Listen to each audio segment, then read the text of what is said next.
Haleluya. Puji Tuhan. Selamat siang. Selamat siang untuk kita semua. Terima kasih buat Bapak Gembala bersama dengan Ibu serta keluarga dan jemaat Tuhan di tempat ini. Saya sudah 2 kali ini berdiri di mimbar ini. Kemurahan Tuhan, kebaikan Tuhan, dan saya melihat perkembangan, pertumbuhan, pekerjaan Tuhan di tempat ini makin diberkati Tuhan, makin disertai Tuhan, dan makin bertambah-tambah jiwa-jiwa yang datang di tempat ini. Saya percaya Ibu dan Bapak Gembala Tuhan tempatkan di sini adalah pilihan Tuhan, ya. Dan jemaat-jemaat Tuhan makin enjoy, saya lihat muka-muka wajah-wajah makin berseri-seri. Dan hari ini juga sebagai ibadah bentuk syukuran kepada Tuhan karena Bapak Gembala yang saudara kasih dan cintai, Tuhan sudah tambahkan lagi 1 umur. Hari Jumat kemarin ya ada pertemuan ibadah wilayah di tempat ini, saya juga datang diundang karena ditelepon oleh pimpinan kami. Jadi saya walaupun anggota majelis daerah, di atas saya masih ada pimpinan, ya. Jadi dia kontak saya jam 10 pagi, merapat jam 12 ada di tempat ini. Setelah saya datang, pas masuk turun orang-orang di lantai 2. Saya tanya, acara di mana? Oh sudah selesai ibadahnya. Jadi rupanya ibadahnya jam 10 mulai. Saya datang nyampe di sini jam 12, sudah mau setengah 1. Jadi pas sudah mau antri makan, saya datang dan akhirnya saya langsung makan aja, ya. Puji Tuhan. Dan rupanya hari ini masih berkelanjutan, ya. Tuhan berkati. Nah, saudara yang dikasih Tuhan, saya tidak perlu lagi memperkenalkan nama saya karena saya sudah tahu. Apalagi Bapak Gembala bilang kalau ulang tahun marga saya selalu disebut, ya. Jadi for you katanya, ya, to you, jadi for you. Saudara, ada orang tanya sama saya, kebetulan ponakan saya kawin dengan masih satu marga dengan Pak Gembala di sini, Siang Turi. Dia bilang, Om, kenapa? Kalau Om punya marga, waktu itu saya mau dikasih untuk turut mengundang, pakai L atau pakai H? Oh, kalau begitu Om aja yang tulis sendiri. Takut dia tulis katanya. Jadi saya tulis ejaan lama, T-U-J-U. Jadi tuyu. Ya, kalau tambah L jadi tuyu, kalau tambah H jadi 7. Jadi kan saya bilang waktu saya merintis, saudara-saudara, MD tanya, sudah berapa jiwa-jiwa yang dilayani? Saya bilang ada 5, tambah dengan saya 7, jadi 5 tambah 7 sekian. Oh, dia malah saya bercanda. Jadi dia pikir saya marga saya kan 7. Lalu minggu berikut Tuhan kirim 1 ibu-ibu, marganya Pasar Ibu. Saya bilang puji Tuhan. Jadi Tuhan tambahkan jiwa dari 5 tambah 7 tambah 1000, ya. Haleluya. Tuhan baik bagi kita, ya. Ini cuma sedikit bercanda karena sudah mau siang. Saudara-saudara, saya mengundang kita sama-sama akan membuka firman Tuhan. Bapak Ibu, saya akan mengajak kita sama-sama akan lihat di dalam Pemazmur pasal 24. Mazmur pasal 24. Mari kita akan baca mulai ayat 3, 4, dan 5. Jadi ada 3 ayat yang kita akan lihat. Nanti tentu ada beberapa ayat yang menjadi ayat-ayat referensi bertolak dari ayat pembacaan kita ini. Kalau Bapak Ibu tidak keberatan, saya mengundang kita sama-sama berdiri, ya. Kita akan baca ayat ini, ya. Hitungan yang ketiga, 2, 3. Siapakah yang boleh naik ke atas atas gunung Tuhan, siapakah yang boleh berdiri di tempatnya yang kudus? Orang yang bersih tangannya dan murni hatinya, yang tidak menyerahkan dirinya kepada penipuan dan yang tidak bersumpah palsu. Dialah yang akan menerima berkat dari Tuhan dan keadilan dari Allah yang menyelamatkan dia. Amin. Silakan duduk. Puji Tuhan. Bapak, Ibu, Saudara yang dikasihi oleh Tuhan Yesus Kristus, ada 3 ayat yang kita selalu baca tadi, yang terambil dalam Mazmur pasal 24 ayat 3 dan ayat 4 dan ayat 5. Bukan berarti ayat 1 dan sampai ayat seterusnya itu tidak berarti, ya. Tetapi saya hanya ingin mengambil dari ayat 3, ayat 4 dan ayat 5. Di mana pemazmur berkata, siapakah yang boleh naik ke gunung Tuhan, dan siapakah yang boleh berdiri di tempatnya yang kudus. Mungkin Bapak Ibu bertanya, gunung Tuhan seperti apa? Karena di dalam Yesaya katakan di sana ada gunung Tuhan, kediaman Tuhan, kehadiran Tuhan. Ya, Yesaya pasal 2 ayat 1 dan seterusnya. Di sana dikatakan gunung Tuhan. Nah, Bapak Ibu Saudara yang dikasihi Tuhan, nanti kita akan lihat. Di situ dikatakan oleh pemazmur, siapakah yang boleh naik ke atas gunung Tuhan dan berdiri di tempatnya yang kudus. Ayat 4 Saudara adalah merupakan jawaban. Kalau kita perhatikan ayat 4 Saudara-saudara, di situ dikatakan adalah orang yang bersih tangannya. Hal yang pertama, orang yang bersih tangannya. Lalu hal yang kedua adalah murni hatinya. Lalu yang ketiga yang kita lihat di situ, tidak menyerahkan dirinya kepada penipuan. Dan yang keempat Saudara, tidak bersumpah palsu. Ada 4 hal. Lalu ayat 5 katakan, dialah yang akan menerima berkat-berkat dari Tuhan. Dapat kita simpulkan bahwa di atas gunung Tuhan itu dan di tempatnya yang maha kudus itu, di sana ada berkat-berkat Tuhan.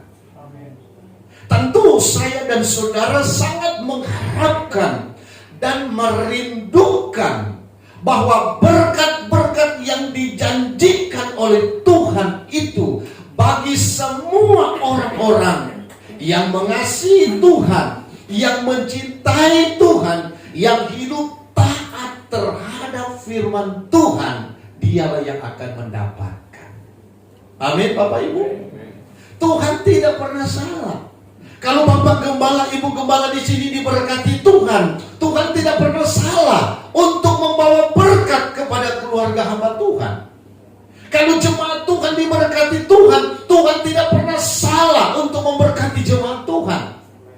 Kalau Tuhan memberkati orang tua kita, sanak saudara kita, kenalan kita, Tuhan tidak pernah salah. Dia datangkan berkat. Tapi yang menjadi pertanyaan di sini, apakah dia sudah mengikuti atau sudah memenuhi sebagai proses, sebagai persyaratan, sebagai kriteria? Sebab syarat untuk kita diberkati Tuhan, syarat untuk kita ada di tempat yang maha kudus, syarat untuk kita bersama-sama dengan kemuliaan Tuhan itu, kita harus melewati ayat 4 ini. Amin Bapak Ibu. Jadi itu saudara-saudara, melangkah pada ayat yang kelima itu saudara-saudara, kita tinggal menanti berkat Tuhan. Seorang petani saudara-saudara, dia menanam jagung, tentu ada proses waktu. Dia harus melewati waktu. Ada tenaga yang harus dia harus korbankan untuk merawat, sehingga jagung bisa bertumbuh, bisa menghasilkan seorang pegawai negeri. Tentu saudara-saudara ada persyaratan ketika dia masuk, dia diterima menjadi pegawai negeri dan dikatakan sebagai pegawai negeri dan dia memegang SK. Ada persyaratan-persyaratan yang harus dia ikuti di situ. Sebagai jemaat Tuhan, sebagai anggota gereja di tempat ini, tentu ada persyaratan-persyaratan yang harus kita penuhi.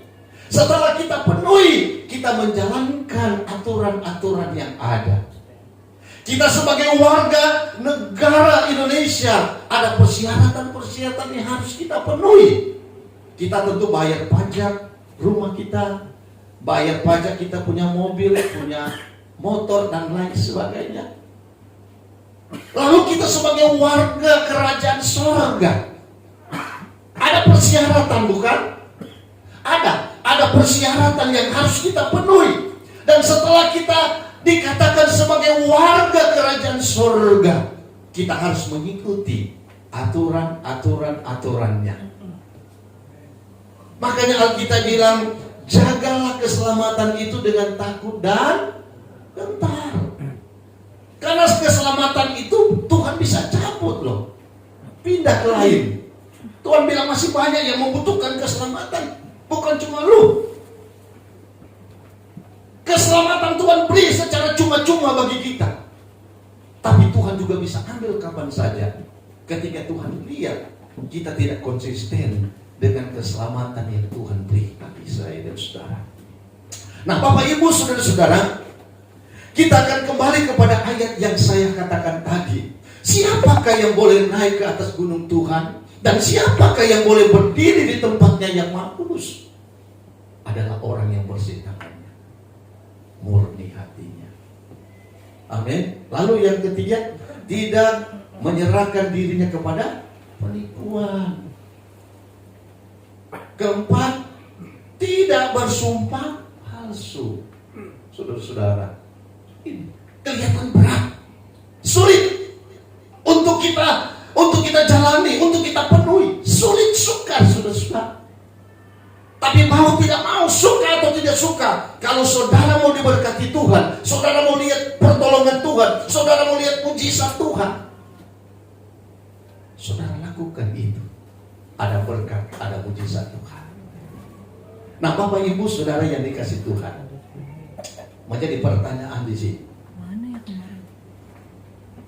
Mengapa untuk naik ke gunung Tuhan dan berdiri di tempatnya yang kudus? Nah, Bapak Ibu Saudara, kenapa? Ini menjadi pertanyaan. Kalau begitu saudara-saudara, kalau begitu ada apa di gunung Tuhan? Iya kan? Kenapa kita mau naik ke gunung Tuhan harus melalui persyaratan yang begitu berat, begitu sulit? Kalau begitu ada apa di gunung Tuhan? Saudara, saya tidak lama-lama, kita akan lihat satu persatu. Ada apa di gunung Tuhan? Mari kita akan buka dalam kitab Kejadian pasal 22. Kejadian pasal 22 ayat 10 sampai dengan ayat yang ke-15. Ya, kita lihat ya. Kejadian pasal 22. Sesudah itu Abraham mengulurkan tangannya lalu mengambil pisau untuk menyembelih anaknya. Tetapi berserulah malaikat Tuhan dari langit kepadanya, "Abraham, Abraham," sautnya, "Ya Tuhan." Lalu ia berfirman, "Jangan bunuh anak itu dan jangan kau apakan dia, sebab telah ku ketahui sekarang bahwa engkau takut akan Allah dan engkau tidak segan-segan untuk menyerahkan anakmu yang tunggal kepadaku."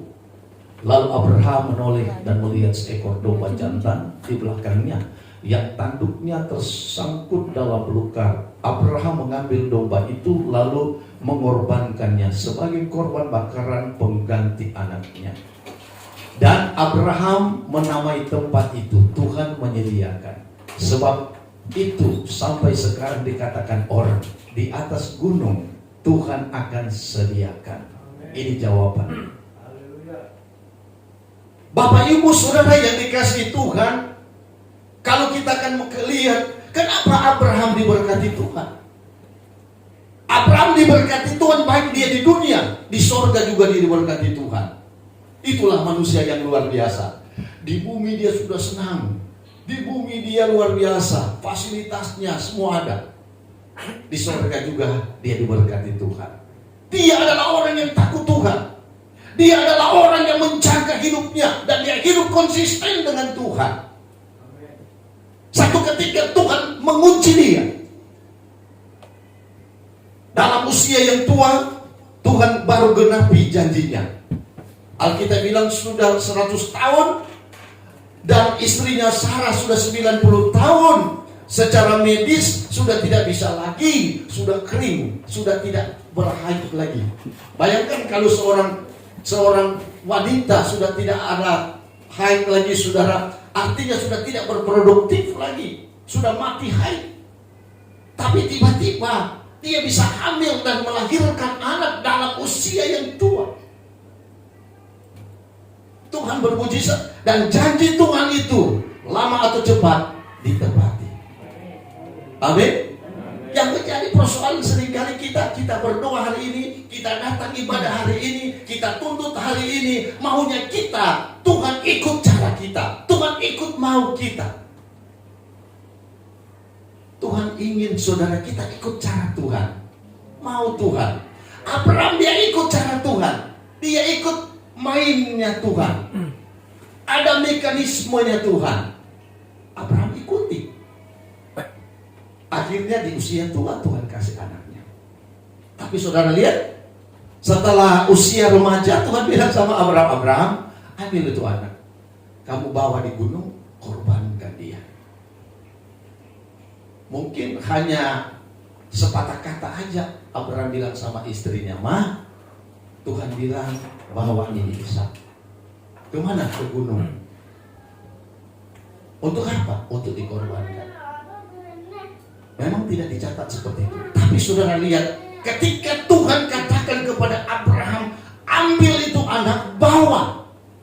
Abraham panggil itu 2 bujang, siapin kayu bakar, siapin tali, siapin pisau, siapin korek. Kita akan pergi ke gunung. Pas waktu mereka sudah mau naik ke atas gunung, Abraham lagi, kalian berdua di sini aja. Saya dengan anak Ishak dan keledai kami akan pergi naik. Singkat cerita, sampai di atas gunung saudara-saudara, tentu Ishak sudah tahu, sudah mengerti. Dia tanya, Papa, mana hewan yang akan dikorbankan? Abraham cuma berkata, ada, Tuhan sudah sediakan. Waktu Ishak tanya, Abraham berkata, Tuhan sudah sediakan. Pada waktu kayu sudah disusun, sudah rapi Bapak Ibu, Abraham mengambil itu Ishak. Dia mengikat tangan dan kakinya. Dia angkat Ishak, dia taruh di atas kayu itu. Sesudah dia taruh, saudara-saudara, dia mengambil pisau. Dan sebelum dia akan tusuk, saudara-saudara, Abraham masih bisa lihat ke kanan ke kiri. Tapi pada akhirnya Abraham sudah mentusuk benaran itu. Ada suara berkata, Abraham, Abraham, jangan kau apa-apain dia. Terbukti bahwa engkau mengasihi aku. Jangan kau apa-apain dia. Lihat ke belakang. Ada seekor hewan yang tergantung di atas kayu. Ambil itu. Sembelilah itu sebagai pengganti. Bapak Ibu, ayat 14, coba saudara kita lihat. Tayangkan lagi ayat 14 tadi. Nah, ayat 14 ini berkata begini, dan Abraham menamai tempat itu Tuhan menyediakan. Sebab itu sampai sekarang dikatakan orang, di atas gunung Tuhan akan disediakan. Dalam bahasa aslinya, Allah Jehovah Jireh. Apa yang tidak ada menjadi ada. Itulah saudara-saudara. Jadi saya mau berkata, di atas gunungnya Tuhan itu, apa yang tidak ada menjadi ada. Memang sangat sulit Ada kriteria yang begitu sulit, begitu berat, begitu sukar untuk kita lakukan. Tapi Bapak Ibu lihat, ketika kita lakukan itu, Tuhan bilang apa yang tidak ada menjadi ada. Apa yang menjadi kebutuhan Bapak Ibu? Apa yang menjadi kebutuhan bagi anak-anak muda? Hidupmu, masa depanmu, keluarga, dan lain sebagainya. Mungkin kita bilang sangat sukar, dunia makin hari makin sulit. Tapi Alkitab bilang apa yang tidak ada menjadi ada. Haleluya. Jadi poin yang pertama, di situ dikatakan ada apa di gunung Tuhan itu? Jawaban yang pertama, apa yang tidak ada menjadi ada. Kita gak usah khawatir dengan apapun. Kalau kita ada bersama dengan Tuhan, Tuhan ada bersama dengan kita. Yohanes katakan, minta apa saja yang kamu butuhkan, Tuhan adakan. Karena Tuhan ada bersama kita, kita ada bersama dengan Tuhan. Ada doa tadi, biarlah kita mau dekat, kita mau melekat dengan Tuhan, menyatu dengan Tuhan, sehingga kita mau berkata apa yang tidak ada menjadi ada. Saya bilang sama jemaat begini, kalau Tuhan mau saya kaya, jemaat di sini bagi Tuhan kecil sekali. Tuhan mau kasih mobil mewah, mau kasih rumah mewah, mau kasih fasilitas dan kebutuhan hidupmu, bagi Tuhan itu sangat kecil. Tapi Tuhan juga berpikir, kalau saya kasih kamu kaya, tiba-tiba kamu lupa aku, terbuai dengan kekayaan, akhirnya jiwamu binasa. Tuhan juga ada hitung-hitungan dengan kita, saudara-saudara. Makanya di dalam Injil Matius, saudara-saudara, pasal 16 ayat 26 katakan, ya apa gunanya kita mempunyai seisi dunia ini? Kita punya satu dunia ini, kita memiliki seluruh dunia ini, tapi jiwa nyawa kita binasa. Jadi Tuhan mau kasih kaya kita, bagi Tuhan itu gampang adanya. Tapi yang menjadi masalah di sini, konsistenkah kita dengan aturan Tuhan? Amin. Nah, itu hal yang pertama, apa yang tidak ada menjadi ada. Hal yang kedua, saudara, kita akan lihat dalam kitab Keluaran pasal 24 ayat 12. Coba kita baca. Kitab Keluaran pasal 24 ayat 12.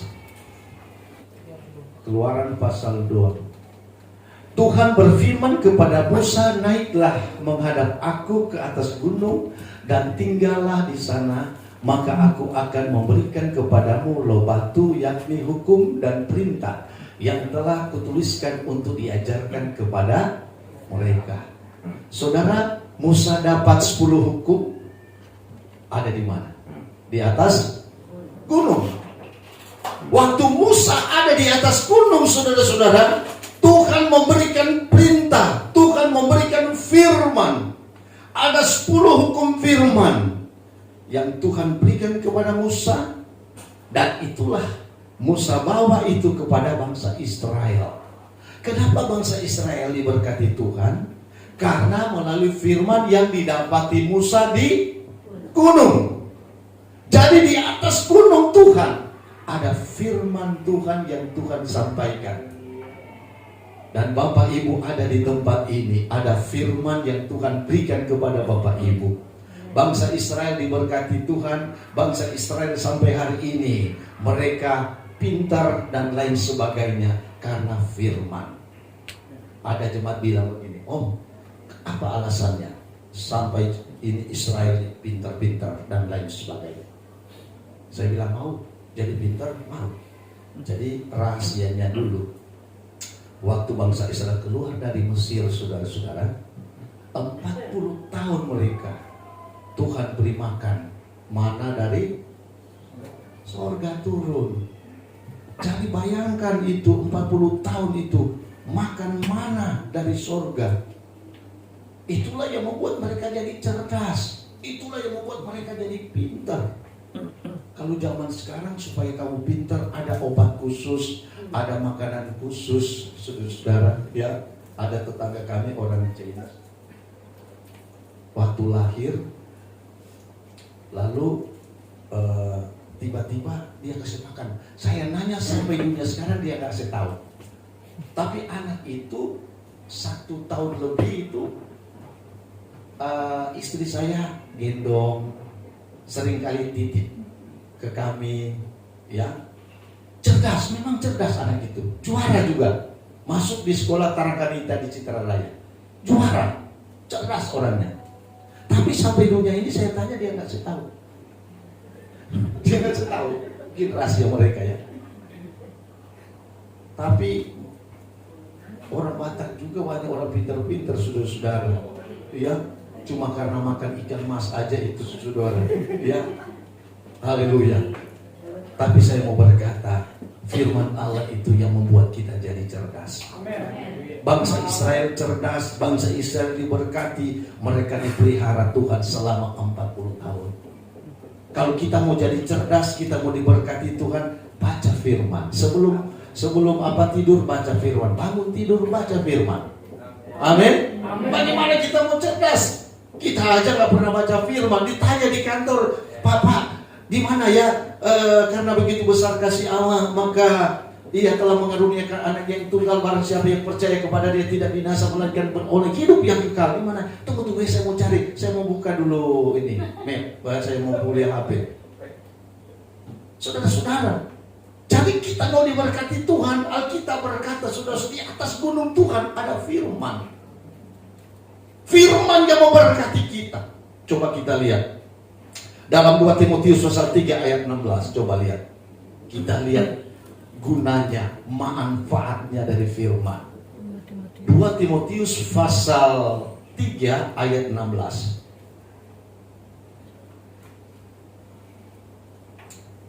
Ya, lihat ya. Ayat 16. Segala tulisan yang diilhamkan Allah memang bermanfaat untuk mengajar, untuk menyatakan kesalahan, untuk memperbaiki kelakuan, dan untuk mendidik orang dalam kebenaran. Ada 4 manfaatnya di situ. Segala tulisan yang diilhamkan Allah, ini adalah firman, ucapan firman. Saya sering kali geli kalau maaf bicara ya, kalau kita di GPDI, ya, waktu saya berapa kali diundang di persekutuan, undang ini, baru mulai ibadah sudah bahasa roh, baru mereka sudah mulai bernubuat. Ya, lalu ada seorang pernah tanya saya bilang, nubuatan yang pasti itu ini firman. Ngapain kita mau bernubuat lagi di hari akan datang? Firman sudah sampaikan sampai kedatangan Tuhan kalian kedua sudah disampaikan, sudah komplit. Ini saudara-saudara 66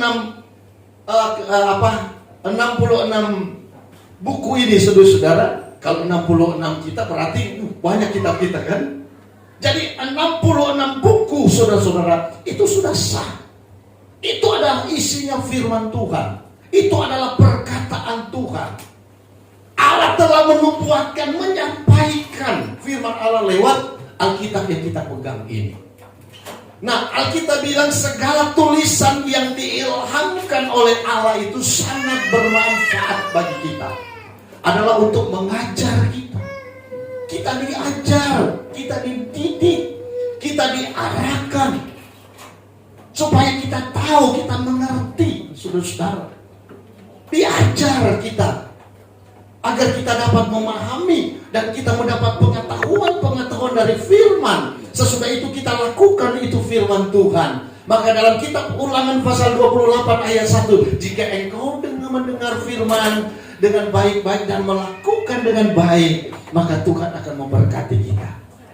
Amin. Kita dengar firman, kita lakukan dengan baik-baik, saudara-saudara, Tuhan berkati kita. Dimanapun Tuhan berkati kita. Bukan karena saya ada di tempat yang gersang, saya ini pekerjaan saya kayak nggak ada harapan hidup. Tapi kalau ada Tuhan, ada harapan hidup. Jadi firman ini adalah untuk mengajar. Kita diajar, kita dididik. Sehingga dalam kitab Hosea bilang, umatku binasa karena tidak memiliki pengetahuan. Banyak orang Kristen nggak ada pengetahuan, saudara-saudara. Makanya cepat mereka agama lain ceritakan tentang ini. Udah takut. Ya. Karena tidak ada pengetahuan firman Allah. Kita harus butuh memiliki pengetahuan firman Allah. Hal yang kedua di situ menyatakan kesalahan. Jadi mengajar kita, menuntun kita, mengarahkan kita. Lalu hal yang kedua, kesalahan. Kita tahu kesalahan, kita bisa mengerti kesalahan karena sudah ada pengetahuan firman Allah. Jadi menyatakan kesalahan. Dan ketiga, memperbaiki kelakuan, sikap hidup kita, karakter kita, saudara-saudara, diperbaiki, dibenahi lewat pengajaran firman Allah.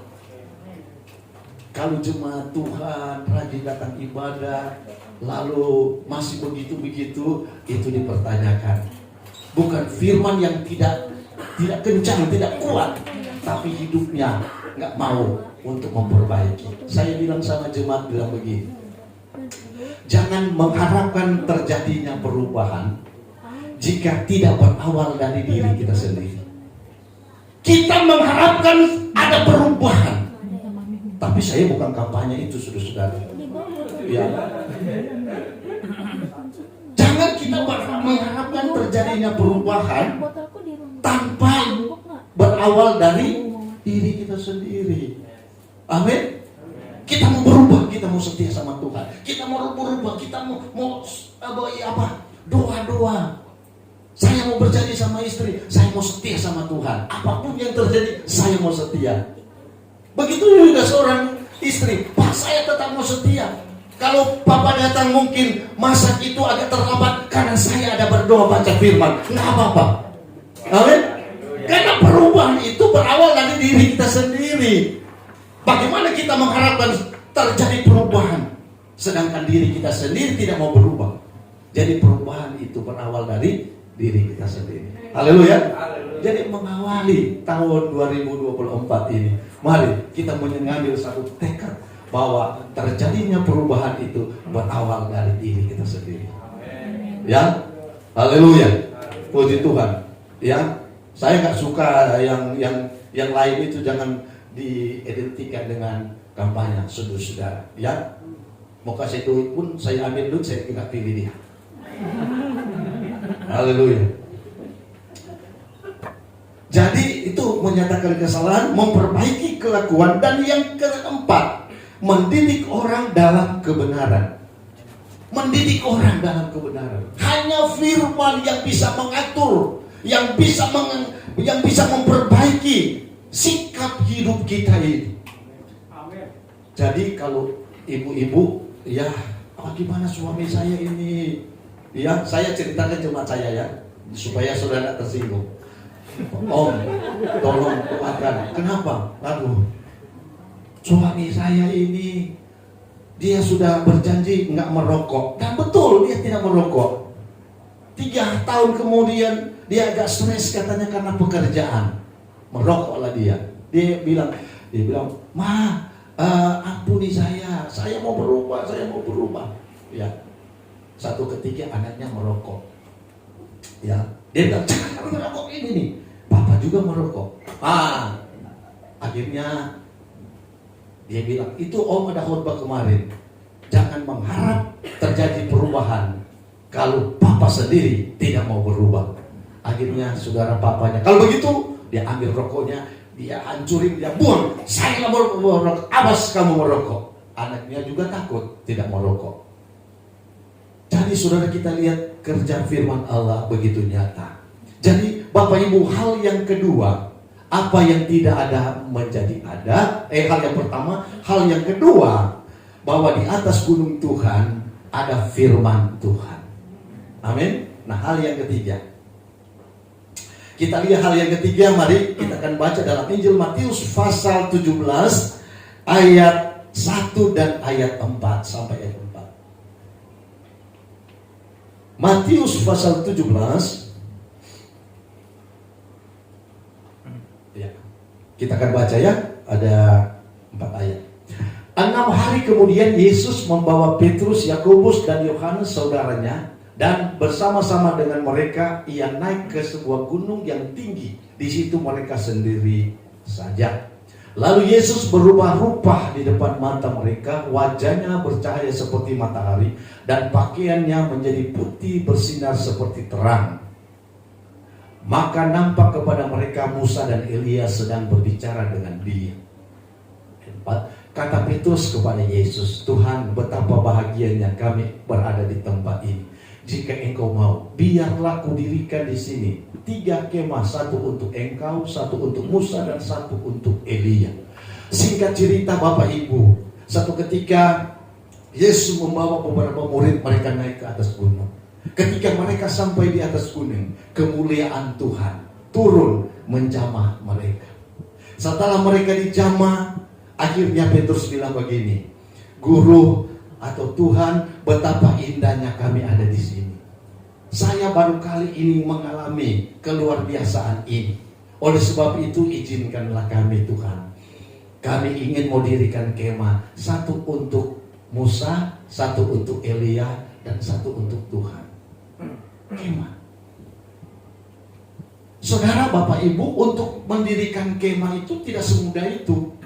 Kemah tabernakel itu kemah yang dibangun oleh Musa dan kemah yang dibangun oleh Salomo waktu itu memakan biaya yang begitu begitu besar, saudara-saudara. Kemah itu, saudara, ada begitu banyak, bisa triliunan, karena lantai dindingnya itu, saudara, dilabur dengan emas, kayu-kayu pilihan semua, memakan biaya yang cukup banyak. Sekarang kalau Petrus bilang mau dirikan 3 kemah, dari mana uang yang dia dapati? Tapi Petrus bisa sampaikan itu, saudara, bukan dari kekuatan dirinya, oleh karena gerakan Roh Kudus. Karena apa? Petrus sudah dipulihkan oleh Tuhan. Petrus dipulihkan Tuhan di mana? Di atas gunung Tuhan. Ketika dia dipulihkan Tuhan, mengalami kebahagiaan dari Tuhan, dia berkata, tidak ada apa-apa, apa yang aku miliki, apa yang aku punya, itu tidak ada arti apa-apa. Oleh sebab itu, Tuhan, Guru, izinkanlah kami akan dirikan kemah, 1 untuk Musa, 1 untuk Elia, dan 1 untuk engkau.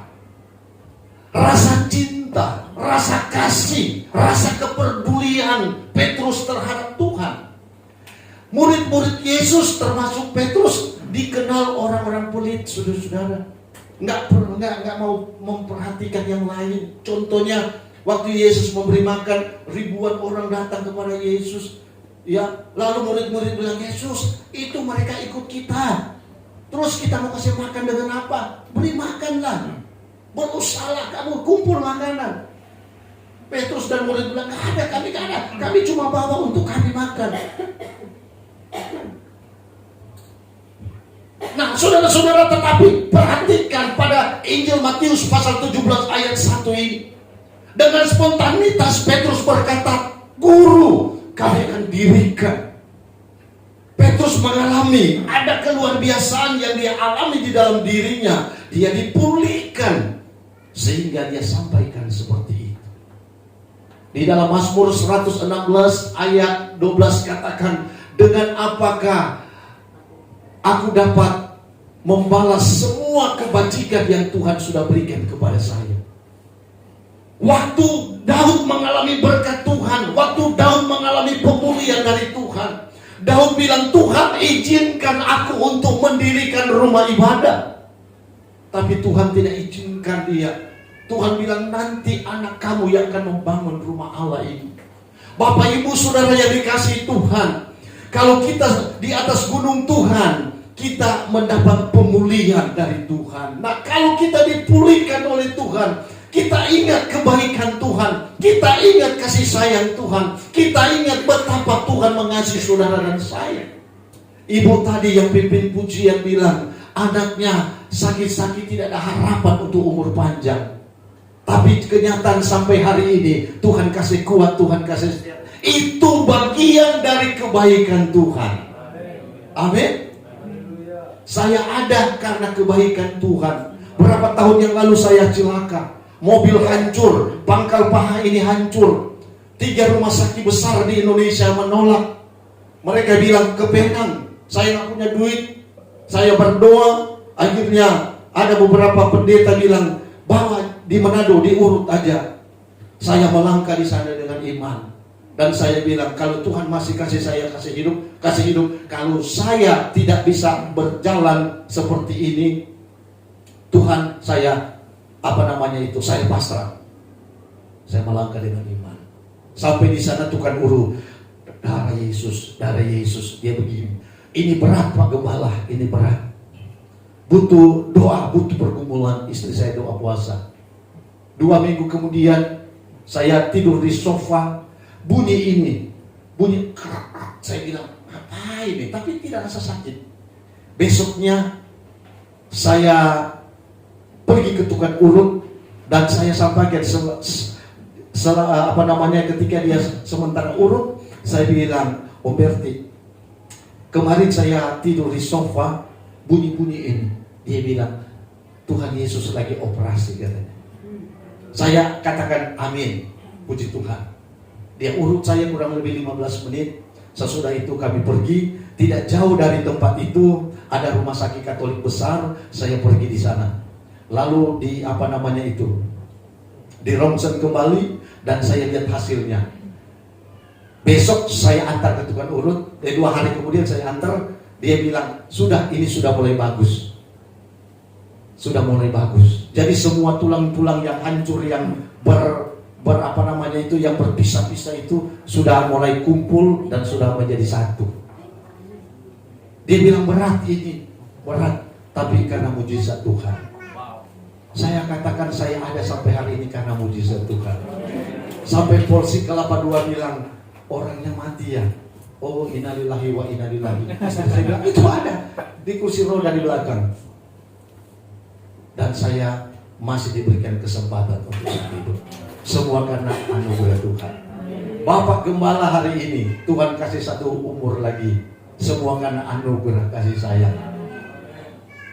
Nah, sebab itu Daud bilang, dengan apa akan kubalas semua kebajikan, semua kebaikan yang Tuhan berikan bagi saudara dan saya. Kita tidak bisa membalas, saudara-saudara.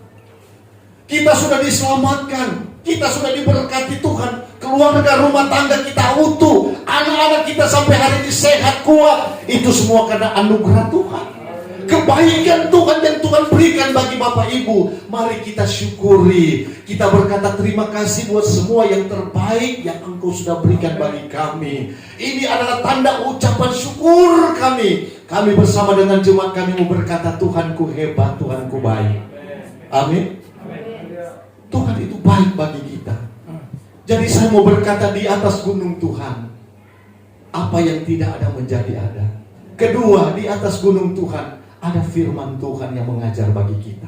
Di atas gunung Tuhan ada pemulihan. Kita dipulihkan. Keluargamu dipulihkan, rumah tanggamu dipulihkan, imanmu dipulihkan. Mungkin pekerjaanmu semakin dipulihkan, ekonomimu semakin dipulihkan. Dan terimalah pemulihan Tuhan. Dan kita minta kekuatan dan penyertaan Tuhan untuk kita menjalani sepanjang tahun 2024 ini.